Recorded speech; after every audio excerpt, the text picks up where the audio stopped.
The following broadcast is brought to you by the iGolf Sports Network. Golf Talk Live is sponsored by the iGolf Sports Network and Golf Tips Magazine. Here's Andrew to tell you more about our sponsors.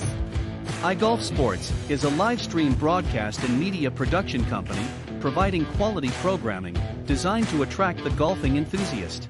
And Golf Tips, the game's most in-depth instruction magazine, including reviews on the latest equipment, tips from top teaching professionals, all designed to help you improve from tee to green. Welcome to Golf Talk Live with your host, Ted Odorico. Join Ted each week as he speaks with some of the best in golf.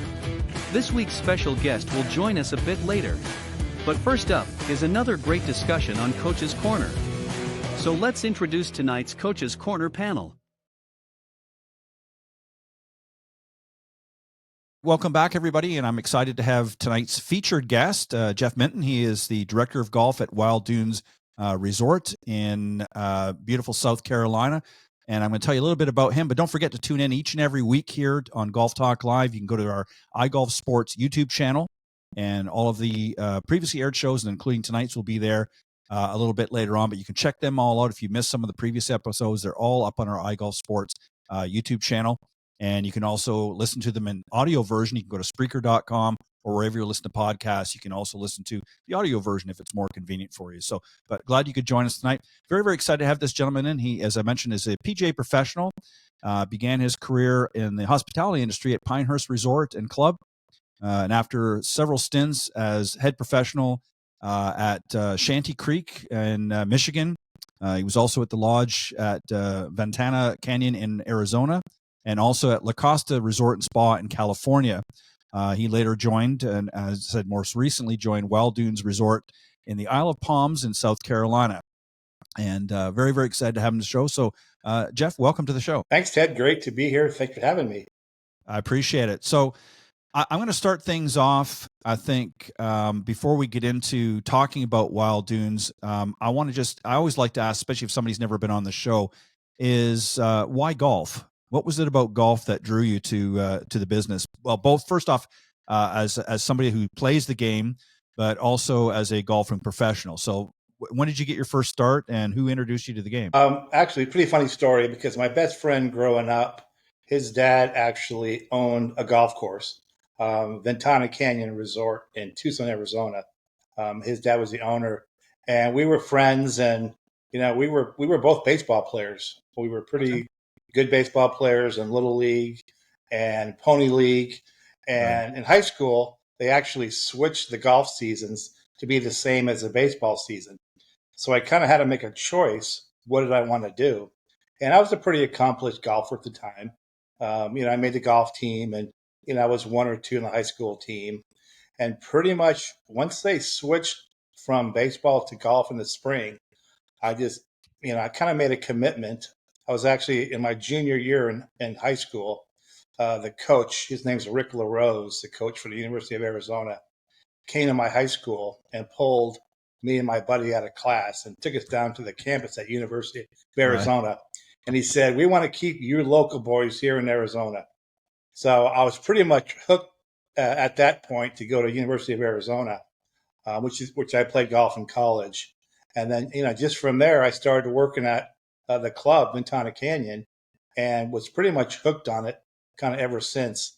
When I finished school, I actually went into the PGA program and started working towards my Class A, which I got. And again, the rest is kind of history. Just kind of been in some really cool places and had some really good experience, and worked with some great mentors who helped me along the way. I think a lot of people, that got their start in golf have a very similar story. Some, started very, very young, and, maybe it was their dad or another relative maybe got them into the game.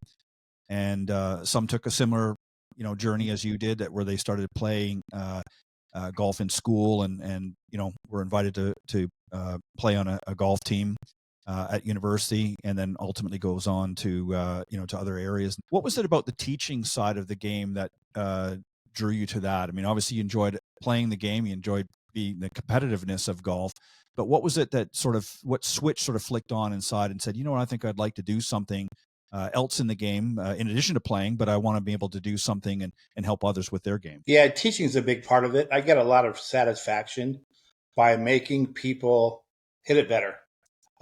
These are most people who take lessons or they're pretty successful in their business, Sure. and it's pretty satisfying when you can help somebody, whether get the ball in the air, hit it farther, make some putts. So every lesson that I ever got into, my goal was just to make the person happy, make sure they have fun playing golf. And I always tell them, you're not going to get worse before you get better. You might hear that in golf. That's not how I want you to feel. I want you to enjoy it, and I want you to get better. And just making people's free time more enjoyable. And I think that's when I get done with the lesson and people are like, wow, I hit some balls I've never hit before. That's what got me hooked. And that's the Mhm. satisfaction that I get from teaching. And I still do. I don't teach much anymore, but Right. when I do, it's very satisfying.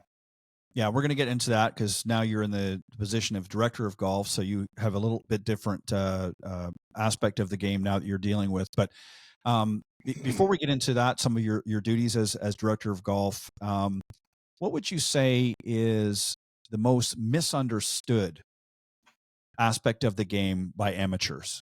As a professional who's been around the game for a while, what do most amateurs really kind of just don't get until they've come to see yourself or maybe some of the other pros working at Wild Dunes? What is it that they don't understand? I think a lot of it is, for the most part, golf's a game of misses.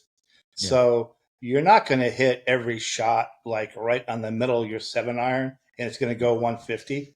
I think Ben Hogan probably said it the best. Golf is a game of misses. mhm, So I think people think that it's easier than it is, mhm, and they get frustrated when they hit one or two bad shots after a good one.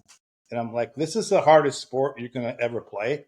So you have patience. You're going to get better, and our goal is to make your bad ones better right. because that's how you improve. You're not going to hit them all great, but if your misses are findable and you have a decent short game, you can enjoy it. And again, the short game, spend as much time chipping and putting as you do hitting full shots on the driving range. I think, that's where you can make up the strokes the quickest. It's interesting that you say that because it when you really look at golf, even some of the best players in the world, they were not necessarily the best ball strikers. They were not necessarily hitting it the straightest, but they could scramble very well. If you even look at Nicholas could certainly hit some long balls, but he was not the best with his wedge game compared to other players. Even Tiger Woods sometimes would spray it off the tee, Right. but they were able to recover very effectively. So having that short game and being able to dial it. Now they were very accurate when it came to the short game, but other areas that they struggled with, and I think Sure. I think I agree with that. So you've now progressed to a much higher level of the game. You're now a director of golf at a very prestigious resort at Wild Dunes. What is your duties for those that don't understand what is that obviously aren't in the golf business, but for the audience here, what does a director of golf do? What is your function now? And then I've got the other question I have for you is, what is the best part of what you do? Meaning, what is the best part of your job? What do you love the most about your job? You've kind of leaked that out a little bit a few moments ago. And what's the most challenging part of your job? So just give us an overview first off of what a director of golf typically does and day to day, and then give us your most challenging and your most rewarding part of that job. Yeah, absolutely. Well, you have the golf business and you have the business of golf. When you get to a position of a director or a Mhm. general manager at a club, you're really focused on the business of golf, meaning you're analyzing the tee sheet, you're working on your retail.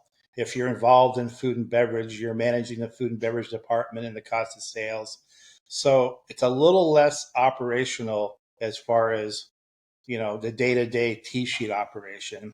Mhm. I want to say it's more strategic in Right. what you're thinking about day to day, whether it's forecasting, whether it's budgeting, whether it's working with the membership department and kind of coming up with ways to kind of grow that program.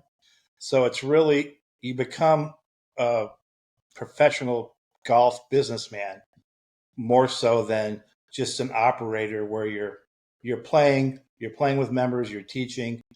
That obviously that's very, very important, Of and course. that's because it is a people business. But I Mhm. think as a director, you tend to get more into that aspect of it, particularly at a resort, because there's other components. Sure. There's rooms, there's food and beverage, there's everything else involved with the amenity of golf. So you kind of dabble in a little bit of a different stream than you would be if you're just doing operations. For me, I think the most challenging thing is not being able to teach and Right. play as much as I'd like to, because I just don't really have the time.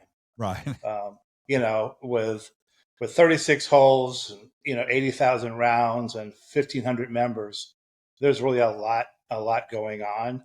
And again, the director of golf and the golf business, we've been kind of tasked with doing other things. In my case, I oversee the tennis department and the Sure. spa and the retail. So there's more things on my plate than just golf. Um, but yeah, I definitely miss the playing part of it and the teaching part of it. That's probably the most challenging. The rewarding thing is still the same though.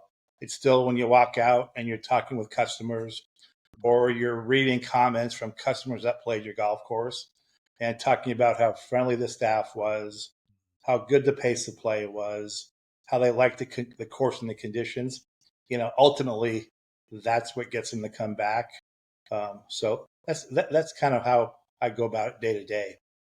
It's funny too because there's kind of a running joke in this business. You don't get in the golf business if you want to play golf, because especially if you're successful at it, because there comes a point in time where you don't have any chance to play your own game anymore. You're so busy, as you said, in the business side of golf. So, I've talked to a lot of young guys that are still, working up the ranks, and they're all excited because they still play a lot of golf and that are not quite as busy yet. And then I've Right. talked to a few that, 5 or 6 years into it now, they've got a full dance card, teaching and so forth. And it's like, man, where did my golf game go? I don't get to play anymore. So that a lot of truth in that statement. So you Yeah. also go ahead. No, go ahead. Yeah. I think it is. I think it is. I think it is important though to balance that out Sure. because at the end of the day, we all got in the golf business because we love the game, and we really should try to play more and make it a point, whether it's playing with your members or playing with your staff. Again, that's part of it. I know it's hard to do that, but I try to carve out a couple rounds a month here and there Sure. just to make sure that's I do keep that I keep sharp. Yeah. That's important. And I agree. Also, in addition to, doing what you do, you've spent a lot of time. In fact, I think a couple of decades, you volunteered with the First Tee in Charleston, where you're getting a chance to work with maybe future generations, not necessarily golf professionals, but young golfers. Now, tell us a little bit about that experience, then we'll start talking about Wild Dunes. Yeah, I think anytime you can show kids or younger kids, particularly through the first tee, the life lessons that you learn from golf, to me, that's a no brainer. I think, like you said, that's the next generation of golfers. And, a lot of the first tee kids, at least in Charleston, don't really have the whereabouts or the opportunity to get lessons or to play a lot of golf. Mhm. So for me, that is probably one of the most rewarding things. Um, getting the first tee to come out to the golf course. Some of our members will actually help as far as being like marshals or driving the cart for them. But when these kids are done, they're so excited about the game and they're so grateful that we took our time to come out and they could hit some balls, learn some etiquette. And again, that's giving back to the game through junior golf through first tee is super high on my priority. And again, that's the next generation of golfers to come. So we all need to try to strive to do things like that for sure. Yeah, I think it's important that anybody that's in this game, that you give back. As we progress in our careers, I've taught now. I'm like you. I don't do as much anymore, but I've taught for over 32 years, and I've had a pretty good career, and I've enjoyed that. And now I'm looking forward to playing a little bit more myself. So I've had enough of it to the side, So it's time to get back out and Good. enjoy a little bit of my golf, if there's anything still there. But anyways, and I agree with you. I think it's very important that we give It's like back. riding a bike, Ted. You got it. Oh, I know. Yeah, I hear you. And this is the best time of the year too, when it's cooled down a little bit, because I'm in Florida, so I know what heat is like, just as you do in South Carolina. So it's nice to get a little of that fall temperature to ease things up a little bit. So let's talk about Wild Dunes. Wild Dunes obviously has been around for a number of years. And of course, you've got a couple of Tom Fazio course. You got the Seaside course, and then the Harbor course as well. Tell us a little bit about each of them. And I know there's been some renovations and updates that have gone on over the last while, so you can share that as well. But just give us kind of an overview of the courses. So the Links is Fazio's favorite course. It's his only Seaside course, but it's still his favorite golf course. Tell us a little bit about that, what people can experience playing that course. Interesting enough, that was Tom Fazio's first solo design. Yes. When he went out on his own, and the piece of property that he had in Charleston, which is referred to as the Low Country, it's pretty amazing because there's a lot of elevation and on the links course. So the name links course isn't actually 100% what the golf course is. Right. There are some sand dunes that are 70 feet above sea level, True. and it's a little bit of a parkland course. Obviously, there are some holes 16, 17, 18 that finish on the Atlantic, which are really special. Mm-hmm. But again, the links course is it's a par 70 at this point. One of our holes, the 18th hole, which is on the ocean, we've unfortunately a few storms we've had made us convert that from a par 5 to a par 3 for now. So it's a par 70. That course was renovated in 2015. Yep. So about 10 years ago, a similar renovation to the Harbor course. Just like anything, the infrastructure needs to be replaced. The greens over time had gotten smaller. The tee boxes back in the 80s when they built it, people weren't doing 40,000 rounds on a golf course. So, right. The tees were enlarged, the greens were enlarged. The irrigation systems now are so much more advanced. Mm-hmm. You can water more efficiently. It's just a totally different program. I think one thing with the links course is when people play it, every day it's a different experience, particularly being on the coast. You might get a northeast breeze one day off the ocean, right. and then the very next day it could come out of the south. Yep. So the holes play totally different, which is a pretty unique experience, similar to a true links course. Right. If you're going, overseas, Ireland or Scotland. So that's kind of the links course. That was built in 1980, and it was so popular that the owners decided, let's get Fazio back in 1985, and let's build a Harbor course. Mm-hmm. Again, Fazio, and he had a co-designer, a guy by the name of Mike Strantz, who has some pretty popular golf courses in the Carolinas and other places.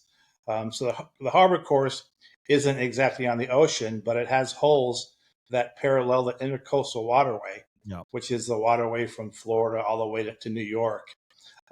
It's a little tighter because they didn't have quite the land to, be as forgiving as we had with the links course.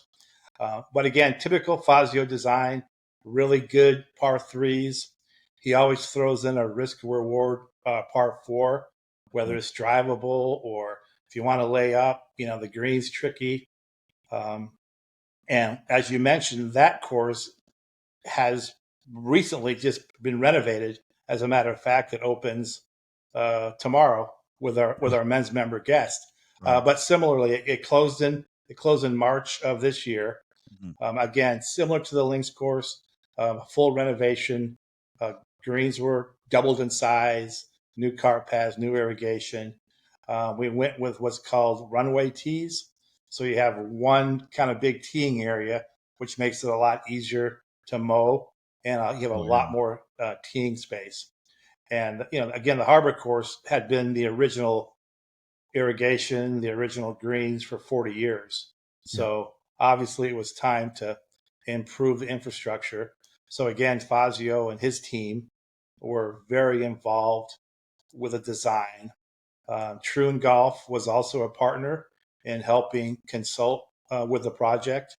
And again, it couldn't be more happy to see what it does. And I'm super excited to see what golfers are going to say when they play it, because although the bones are the same with the new greens and the new turf on the greens, the better irrigation, it's just going to really be a game changer, for Wild Dunes. Now we have two really good, excellent Fazio golf courses that are, going to be in good shape for a long time. Well, and I think with the changes too, it gives you a little different perspective in your play. With the greens being a little bit bigger, you have more areas to, to consider depending on where the pins cut and that. Where sometimes the older courses that had smaller, tighter Correct. greens, you didn't have a lot of areas, especially if you had some hazards or something nearby. No, So yeah. I'm not going to name names, but there's some still out there that are a little dodgy. But so especially, and it's important for. oh yeah, we had some greens that were the size. We had some greens that were the size of a Volkswagen. I'll tell you. So again, even though the actual corridors, the corridors of the fairways haven't gotten wider, but you Right. mentioned it. Just by seeing a larger green and having a bigger tee space, the perception is, oh wow, I can hit a green now. I might not be able to two putt, but at least it actually appears to me more open. But again, it's just over time, how greens just tend to shrink, Sure. and we basically brought them back to their original size that they designed, 40 years ago. So it's great. Well, and I think in this day and age, as you and I both know, golf is a difficult game. It's challenging. It's tough, and I think the more people that have come to the game, I mean, we saw a big influx of people, through the pandemic. Golf was one of the fortunate groups of businesses that were able to stay open through that. And there was a lot of new people that had never played the game before. Mm-hmm. So, they're coming to the game. It's challenging enough. So anything that you can do as a resort to make it more, not just aesthetically appealing, by, giving the courses, for lack of better words, a facelift. I know there's more to it than that, but generally, that's Right. some of what's happening. But to make it more forgiving a little bit too, still challenging at times, but also more forgiving. That helps those that are newer to the game say, hey, I want to come and play this because I know I have a chance. It's, they're not playing something so challenging and so difficult that they can't, give a good run at it. So I think it's very important and very smart that you guys, jumped on that as well. What would you say from a playing perspective, if you were being a caddy to one of the players walking around or driving around Mm-hmm. that course? And you could pick either course. If you want to start with Seaside, that's fine. What would you advise them on how they should best approach that? And you can pick whatever level of player you want. The reason I'm asking you is I just want to get a sort of a flavor. If you were advising somebody as their caddy, what would you want them to look for? What would you want them to get the best experience out of it? 100%. Starting with the Seaside course or the Links course, again, the distance isn't all that important. So if it's a better player, I would say, all right, maybe there's 4 or 5 holes where you can bust your driver.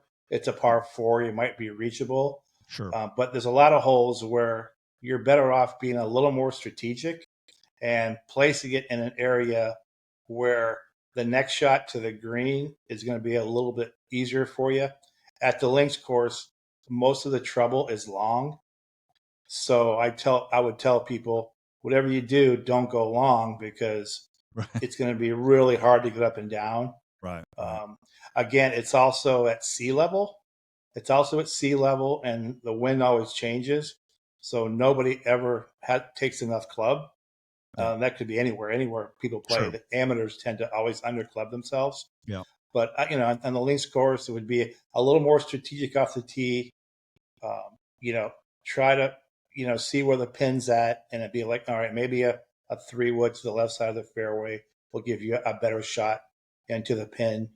And again, at both courses, particularly now with the Harbor course being redone, the greens are probably the most trickiest of the courses because of the undulations. Right. And because of the slopes, you can't really see them because you think you're in the low country and there's not a lot of elevation. Right. Particularly the harbor course, it's pretty narrow. Yeah. So most everybody, and I would also tell people, like you just said, play the tees that you're comfortable with. Yeah. If you're play it all the way forward. Yeah. If you're not a long hitter, have fun. I want you to hit a par 4 and 2. So don't play from the back tees or don't play from the white tees. We have a little sign at the first tee that kind of gives people, based on their average score of their handicap, what tees we recommend, just to have more fun. It also helps speed of play to get people playing the Sure. right tees. But I think playing the right tees, not always hitting it as far as you can. Try to keep it in play, and just kind of go from there. And particularly, at Wild Dunes, long is typically not a good thing to be. Well, and I think, you want, again, because you are a resort, you want people to come and have a good, obviously you have members and things like that are more familiar with the surroundings. So they already kind of know most of that. But when you have groups coming in to enjoy the resort that maybe have never played there before, you want them to have a really good feel of what to expect and what some of the challenges might be when they're out there. So I think it's important, to sort of put that out there. And I know there's a lot of other things. You've got the Sweetgrass Inn. You've got some great accommodations. Maybe you could touch a little bit on those as well.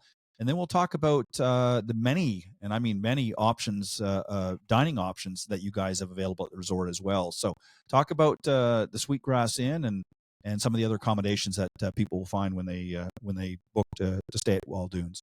Yeah, so the Sweetgrass Inn is our newest accommodations. It's a little over 200 rooms, strictly a hotel product. Mm-hmm. It was built in 2021 when it opened. So that's probably our most high end product. It's the newest. Below the Sweetgrass Inn, the next product we have is called the Boardwalk Inn. The Boardwalk Inn is kind of more of a cozy, older school traditional hotel. It's a little darker wood. The bar is really cool. It has a nice, good experience with it, and it's on the boardwalk, which leads you out to the ocean. Behind it. Right. Each hotel has its own pool. We have 5 pools on property. So the Sweetgrass Inn, it's a little more kid friendly. It has like the zero gravity pool, the splash pad, hot tub. The Boardwalk Inn it's kind of more of I don't want to say it's an adult hotel, but we have adult only pool to Boardwalk Inn. And it's just a little different feel. And the third option we have is it's the residences at Sweetgrass. So these are 1 and 2 bedroom condos that are really popular for groups like golf groups, 8 or 12 guys who are coming to the property and they want to kind of be in close quarters, not in individual hotel rooms. So they can get like a 3 bedroom that can sleep, 6, 7, or 8 guys pretty easily. So they're all together. And the good news is all 3 of the accommodations are in the core of the resort, right, where all the activity is. Mm-hmm. It's close to the harbor course. It's close to the pool. It's close to the dining options you mentioned. So it really depends on what people are looking for. If you're coming with your family, you want a little more room, the residence would be a great option for you. If you're doing a staycation or anniversary trip, the Boardwalk Inn or the Sweetgrass are really good options. So it's pretty much something for everybody. Right. There's even homes for rent on the island, anywhere from a 5 bedroom to an 11 bedroom home. Wow. For people to rent. So pretty much all different types of accommodations are available, at Wild Dunes. Yeah, and again, that's important. You want to be comfortable when you're there, and especially if you're up playing some golf. And I mentioned, obviously you don't have to go through them all, but you obviously have a lot of dining options as well. One of the nice things about in around the Charleston area and in the southern parts of the United States is some fine cuisine, and I know that you guys offer plenty of that southern charm, if you will. at Wild Dunes. So maybe you could just touch on a few of the experiences that they may have visiting when it comes to dining. Yeah, good point. We have a lot of options. You don't necessarily really have to even leave the resort. Mhm. Although, as you mentioned, Charleston has a pretty good reputation for being a great foodie town. So, some of our guests they can eat at the resort 2 or 3 nights, but we also encourage them to try Sure. some of the local flavor downtown. But our signature restaurant is called Coastal Provisions. It's located in the Boardwalk Inn. You can get a nice steak, you can get a local fish. It's got a really good wine list. That's kind of more of a fine dining experience.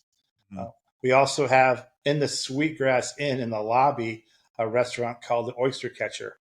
Yeah. It's available for breakfast and for dinner, and the name pretty much can tell you a little bit about it. Great oysters, great southern seafood. They got awesome hush puppies. There's a bar right there as well, so it's a little bit more casual option. Um, Obviously, at a resort, we have a great pizza joint called Coastal Crust. You can go in there and get a fired oven pizza, some local draft beers, and again at the golf courses down at the links course, we have the 19th hole is called Huey's. A Mhm. little more casual dining, more of a clubhouse type menu with Right. burgers, club sandwiches, salads. Um, on Down by the beach, there's Beachside Burgers again, which is kind of like your typical pool/beach bar. A lot of fun drinks that are made in blenders. Mhm. Again, burgers, chicken nuggets for the kids. Right. So again, there's pretty much all kinds of options. We have a sweet shop, which is a candy shop with ice cream, all the old school candies you can remember when you were a kid. Yeah. And our families who come there for the summer love that. So again, plenty to do to stay on the resort for sure. You really won't get bored with our menu options. Yeah, and thank you for making me hungry with all those great I know. options. I read at dinner time too. Yeah, I know. Yeah. I'm glad you stopped when you did, because I was thinking to myself, I could envision I'm a steak person. I love some good seafood as well, and Oh yeah. always like to throw down a good burger and a draft or two. But so lots of dining options. That's important, and a little something for everybody. You can have a little bit more uh, upscale experience if you want, or you can get something a little bit more casual too. Obviously, it's a very family-friendly resort with a lot of things, which is important as well, because not everybody's that's coming to the resort may even necessarily want to golf. So I know you have a spa there as well. So there are other things that go on in the resort that people can enjoy, other activities. You mentioned some sports earlier. So for those that maybe come with a family, there's some things for them to do. Maybe you could touch a little bit on that. Yeah, absolutely. So we have a full recreation program, which kind of caters towards family. We have an area where we offer bingo on the plaza at night. In the summertime, we do movies on the amphitheater. We have crafts all throughout the day. So, if mom or dad are playing golf or going to the spa, there's a place where the kids can go and be entertained for 2, 3, or 4 hours for sure. Plus, we have like 7 resort pools. We have a Wow. lap pool that's heated. We have 2 beach pools. I talked about the zero gravity and the kids pool. Um, we also have a fantastic tennis program. It's one of the top in the country. We have 12 hard true tennis courts, which is basically clay court.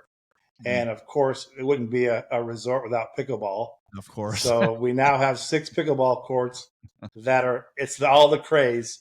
Right, Yeah. I know. Once we built those 6 courts, they're pretty much busy all the time. And you mentioned the spa, Yeah. beautiful spa at Sweetgrass, 14 treatment rooms. We're really focused on wellness. So there's fitness centers, there's yoga classes. And again, there's always a beach.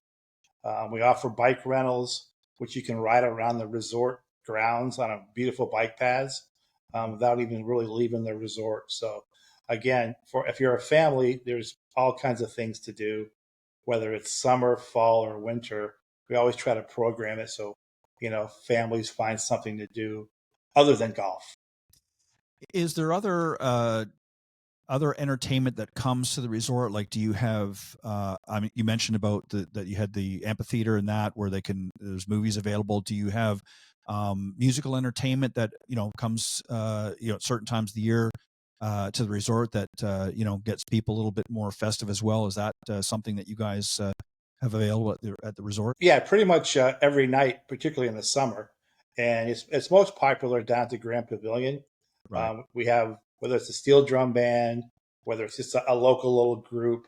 Um, we have a little rotation that plays Sure. down there all the time. At the clubhouse down at Links, we have every Thursday night we have live music. There's trivia on Wednesday nights, so there's all kinds of entertainment, and we have fire pits. So when it gets a little cooler, it gets dark early. We got a couple of fire pits where we do s'mores but obviously a lot of entertainment, particularly in the summer months, for sure. Who has been again? It's a resort, so it's again family friendly. Are you seeing over the last few years? Are you seeing a trend one way or the other as far as guests? Is it pretty much the status quo, where it's pretty predominantly family coming into the resorts, or are you seeing, as an example, are you seeing more women's groups coming in, like maybe foursomes of women coming in and playing?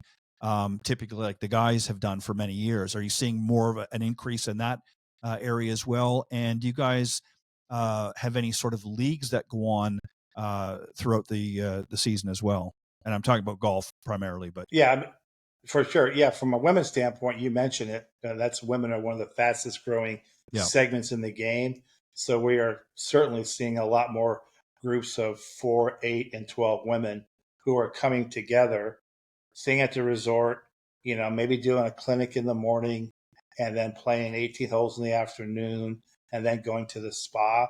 Wild Dunes is kind of unique because we have kind of like 3 seasons. You have the spring season, which is really where you have your golf groups, whether yeah, it's guys trips or, as you mentioned now, women's trips.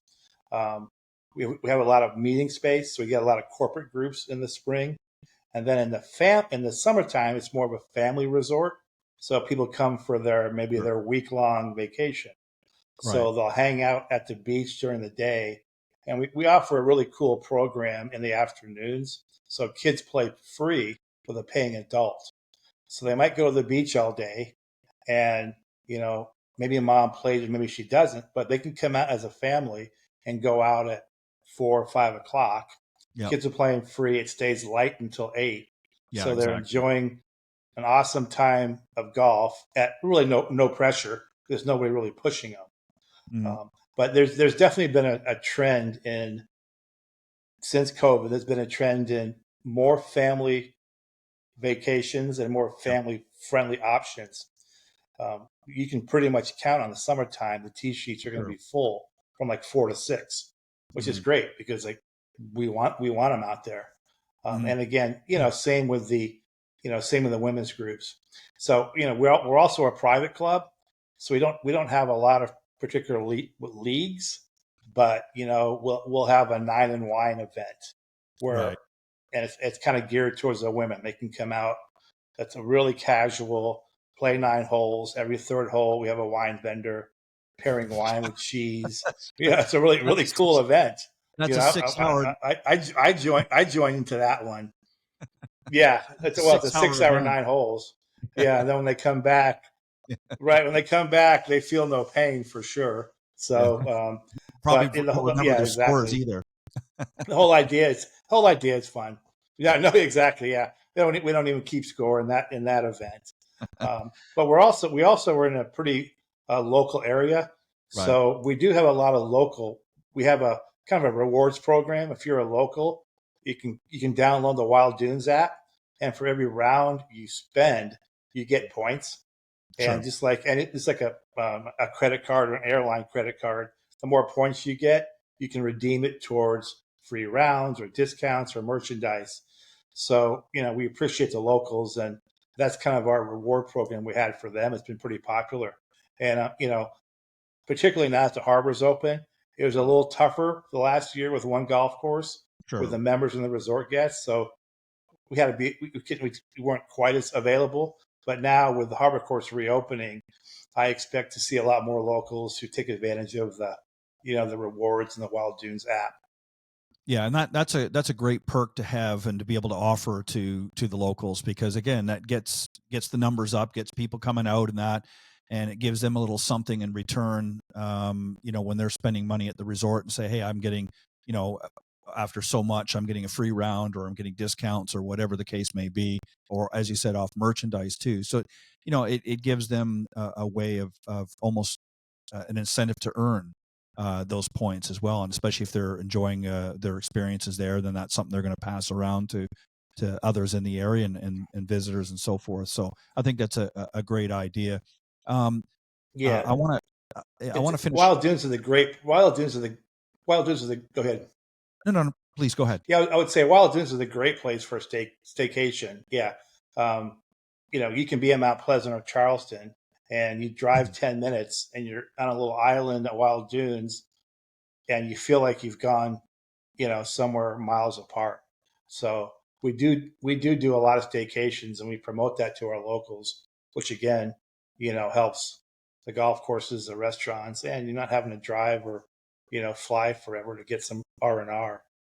Yeah, and you're right on the water too, for the most part. So I mean, you can't beat that. You got some beachfront property. Everybody likes going to the beach. So I wanted to finish off as we get ready to wrap up. 100%. Yeah, exactly. I wanted to finish off and let you talk a little bit about the instructional side of golf. What do you have to offer there? A little bit. Do you have an academy, and maybe you could touch on a little bit about that if people are looking to tune up their game. What types of things do you guys have to offer at Wild Dunes? We pretty much have the whole gamut, whether it's in search of the perfect swing video analysis. We have group lessons, whether it's 2, 4, 6. We can pretty much customize any type of group you can have. We offer playing lessons, typically later in the day, kind of based on the person's ability. You don't want to go on a playing lesson at 10 o'clock on a Friday. So we kind of work that out with each individual person. Right. We don't have a golf school per se, although we've always created customized schools. If somebody wants like a family lesson, where they have all 4 family members, we'll do an hour of chipping and putting and an hour of full swing. We videotape them, maybe go out and play 3 or 4 holes, which people really like. And of course, you can always get an individual lesson with any of the pros. We have a director of instruction.